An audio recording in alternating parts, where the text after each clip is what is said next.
Hi friends, welcome back to our channel. വളരെ സിമ്പിളായിട്ട് ഉണ്ടാക്കാൻ പറ്റുന്നതും എല്ലാവർക്കും ഒരുപോലെ ഇഷ്ടപ്പെടുന്നതുമായ നല്ലൊരു എഗ് സ്നാക്കാണ് നമ്മളിന്ന് ഉണ്ടാക്കാൻ പോകുന്നത്. അപ്പോൾ നമുക്കിതെങ്ങനെ ഉണ്ടാക്കാൻ നോക്കാം. അതിനായിട്ട് മിക്സിയുടെ ജാറിലേക്ക് 1/2 കപ്പ് മൈദ ഇട്ടെടുക്കാം.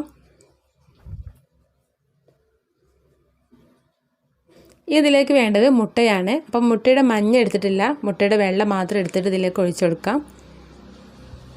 ഇനി 1/4 കപ്പ് പാലും കൂടി ഒഴിച്ചെടുക്കാം. ഇതിലേക്ക് ആവശ്യമുള്ള ഉപ്പ് ഇട്ടെടുക്കാം. കുറച്ച് ബേക്കിംഗ് സോഡയും കൂടി ചേർത്ത് കൊടുക്കാം. ഇനി നമുക്കിത് നല്ലപോലെ ഒന്ന് അടിച്ചെടുത്തിട്ട് വരാം.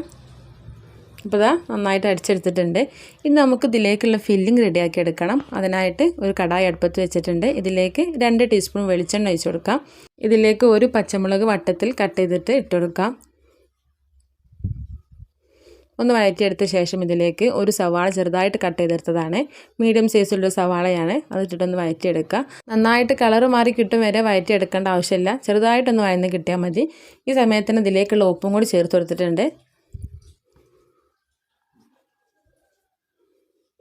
ഇനി 1 ടീസ്പൂൺ അളവിൽ വെളുത്തുള്ളിയും ഇഞ്ചിയും ചതച്ചെടുത്തിട്ട് അതും കൂടി ഇട്ടെടുക്കാം. ഇതിൻ്റെ റോസ് സ്മെല്ലൊക്കെ ഒന്ന് മാറി കിട്ടോളം വഴറ്റിയെടുക്കാം. ഇനി നമുക്ക് ഇതിലേക്കുള്ള പൊടികൾ ചേർത്ത് കൊടുക്കാം. അതിനായിട്ട് 1/4 ടീസ്പൂൺ മഞ്ഞൾപ്പൊടി ഇട്ടെടുക്കാം. 1/2 ടീസ്പൂൺ ഗരം മസാലയും 1/2 ടീസ്പൂൺ മുളക് പൊടിയും കൂടി ഇട്ടെടുക്കാം. നമ്മൾ കുറഞ്ഞ അളവിലാണ് ഫില്ലിംഗ് റെഡിയാക്കി എടുക്കുന്നത്. അതുകൊണ്ട് എല്ലാം കുറഞ്ഞ അളവിൽ മാത്രമേ എടുത്തിട്ടുള്ളൂ. ഇനി ഈ പൊടികളെല്ലാം ഒന്ന് മൂപ്പിച്ചെടുക്കാം. അവസാനമായിട്ട് ഇതിലേക്ക് കുറച്ച് മല്ലിയില കൂടി ചേർത്ത് കൊടുക്കാം. ഒന്ന് മിക്സാക്കി എടുക്കുക. അപ്പോൾ ഇത്രയേ ഉള്ളൂ, നമ്മുടെ ഫില്ലിംഗ് ഇവിടെ റെഡി ആയിട്ടുണ്ട്. ഇനി നമുക്കിത് ഉണ്ടാക്കാനായിട്ട് ഒരു കുഴിഞ്ഞ പാൻ അടുപ്പത്ത് വെക്കാം. ഇതിലേക്ക് കുറച്ച് ഓയിൽ തടവി കൊടുക്കാം. ചെറിയ തീയിൽ വെച്ചതിന് ശേഷം നമ്മൾ അടിച്ചു വെച്ചിട്ടുള്ള ബാറ്റർ മുഴുവനായിട്ടും ഇതിലേക്ക് ഒഴിച്ചു കൊടുക്കാം. ഇനി നമ്മൾ ഉണ്ടാക്കി വെച്ചിട്ടുള്ള ഫില്ലിങ് മുഴുവനായിട്ടും മുകളിലായിട്ട് വെച്ച് കൊടുക്കാം.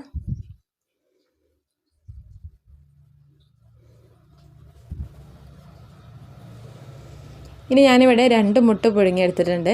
ഇതേപോലെ റൗണ്ടാക്കി കട്ട് ചെയ്തെടുത്തതാണ്. അത് മുകളിലായിട്ട് ഒന്ന് പ്രസ് ചെയ്തിട്ട് വെച്ചെടുക്കണം.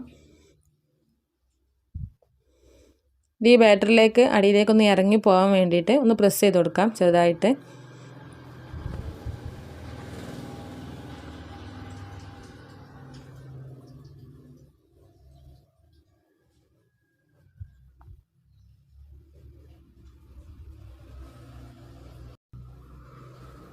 ഇതിന് മുകളിലായിട്ട് കുറച്ച് ടൊമാറ്റോ കെച്ചപ്പും കൂടി ഇട്ടെടുക്കാം. കുറച്ച് മല്ലിയില കട്ട് ചെയ്തിട്ട് അതും കൂടി ഇട്ടെടുത്തിട്ടുണ്ട്. ഇനി ഒരു 2-3 മിനിറ്റ് കൊണ്ട് തന്നെ അത് പെട്ടെന്ന് റെഡിയായി കിട്ടും. നമ്മൾ ഈ ഫില്ലിംഗ് ഒക്കെ വെച്ചപ്പോൾ തന്നെ കുറച്ച് റെഡി ആയിട്ടുണ്ടാവും. ഇനി ഒരു 3 മിനിറ്റ് കൂടി വെച്ചതിന് ശേഷം നമുക്ക് തുറന്ന് നോക്കാം. അപ്പോൾ ഇതാ 3 മിനിറ്റ് ആയപ്പോഴേക്കും നല്ലപോലെ റെഡിയായി കിട്ടിയിട്ടുണ്ട്. ഇതൊന്ന് മറിച്ചിട്ട് കൊടുക്കണം.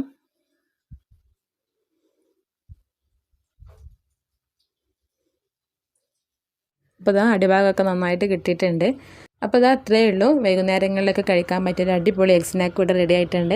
ഒരു 5 മിനിറ്റ് കൊണ്ട് തന്നെ പെട്ടെന്ന് ഉണ്ടാക്കാൻ പറ്റിയൊരു സിമ്പിൾ റെസിപ്പിയാണ്. അപ്പോൾ നിങ്ങളെല്ലാം ട്രൈ ചെയ്ത് നോക്കുക. നല്ല ടേസ്റ്റാണ് കഴിക്കാനായിട്ട്. വീഡിയോ ഇഷ്ടപ്പെട്ടാൽ ലൈക്ക് ചെയ്യുക, ഷെയർ ചെയ്യുക, സബ്സ്ക്രൈബ് ചെയ്യുക. അടുത്ത വീഡിയോയുമായി വീണ്ടും കാണാം. താങ്ക്